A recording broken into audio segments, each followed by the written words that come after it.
बीड जिल्ह्यातल्या धारूर तालुक्यातील धुनकवड भागात अवकाळी पावसासह गारपिटीने फळबागांचे मोठे नुकसान केले।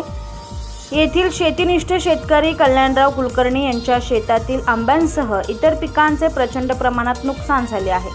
डोंगरचा राजा लाईव्हशी बोलताना त्यांनी आपल्या संतप्त भावना व्यक्त केल्या।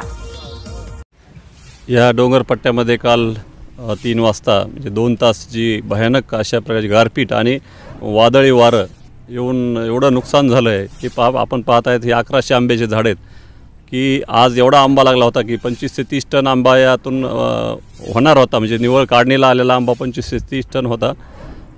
एवढा आंबा आलेला होता आणि हे एवढं जपलं होतं पाणी देऊन म्हणजे तळहाताच्या फोडाप्रमाणे जपलेला आंबा आज 2 तासाच्या गारपिटीमध्ये एकदम उद्ध्वस्त झाला आहे।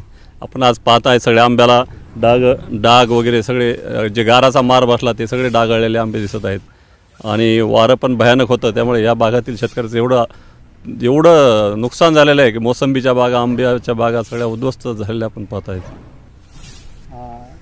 सरासरी कुठले पिकं आपल्या आता उन्हाळ्यामध्ये आता फळबागामध्ये डाळिंब आंबा मोसंबी हे 3 पिकं तर प्रामुख्याने होती। त्यावर टरबूजाच्या बागा होत्या, काही टरबूज लागवड होती आणि फळभाज्याची लागवड होती, त्या पण सगळ्या उद्ध्वस्त नाबूद झाल्यात। गाराच एवढ्या भयानक होत्या की गारा अशा पावसाच्या पाण्यासारख्या गारा वाहत होत्या, त्यामुळं भयानक नुकसान झालेलं आहे। प्रत्येक वर्षी असं अवकाळी गेल्या वर्षी पण ह्याच भागात गेल्या वर्षी ह्या 7-8 किलोमीटरमध्ये गारपीट झाली होती आणि याच प्रमाणात एवढ्या मोठ्या प्रमाणात नुकसान झालं होतं गेल्या वर्षी पण आणि खूप मोठ्या गारा पडल्या होत्या गेल्या वर्षी पण आणि यावर्षी पण याच भागात गारा पडल्यात।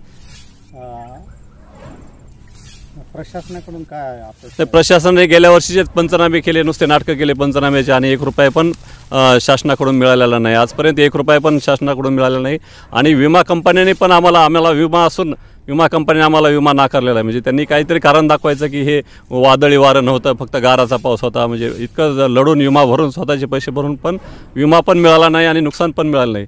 तसेच यावर्षी पण शासनाला आमची विनंती की त्यांनी पंचनामे तात्काळ करून काही नुकसान भरपाई शेतकऱ्याला देता आली तर पाहावी ही विनंती यावेळेस।